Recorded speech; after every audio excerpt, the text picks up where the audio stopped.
Hello बच्चों, स्वागत है आपका। ये रहा आप लोगों के सामने सवाल। ये एपी चैप्टर का सवाल है और ये एग्जाम की दृष्टि से क्या है, बहुत इंपॉर्टेंट है। तो चलिए प्यारे प्यारे बच्चों, इस सवाल को मत छोड़ना, ठीक। तो किसी एपी का प्रथम पद को वैसे हम लोग ए से डिनोट करते हैं, तो ये बराबर क्या हो गया, 5 हो गया।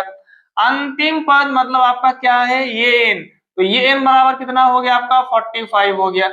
योग मतलब क्या आपका, एस बराबर क्या है, तो 400 है।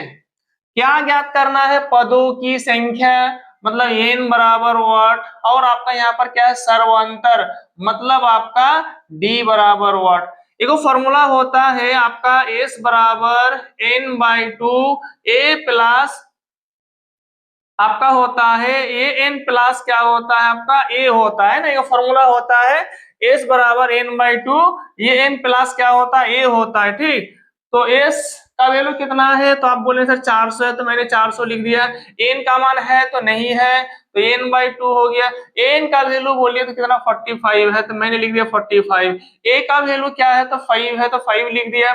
चलिए प्यारे प्यारे बच्चा, आप लोग बोले 400 हो गया ना, यहाँ 400, तो n/2 हो गया। और आपका 45 और प्लस 5 में कितना होगा, तो 50 होगा। आप लोगों को पता है 400 है ना। अब ध्यान दीजिए आप लोग, यहाँ पर देखिए, डिवाइड के रूप में है तो गुना के रूप में होगा, और गुना के रूप में है तो क्या होगा, डिवाइड के रूप में होगा। बराबर क्या है, तो ये है 0 0 कैंसिल, 5 1 कम 5, 5 8 40। तो कितना निकल के आ रहा, बोलिए 8 दूना 16। तो एन बराबर कितना हो गया, एन बराबर आपका 16 हो गया। और क्या ज्ञात करना, डी ज्ञात करना है ना। तो डी बराबर फॉर्मूला होता है ये एन माइनस एन माइनस क्या होगा, एन होगा। ये एन का वैल्यू कितना है, तो बोले सर 45, तो मैंने 45 लिख दिया।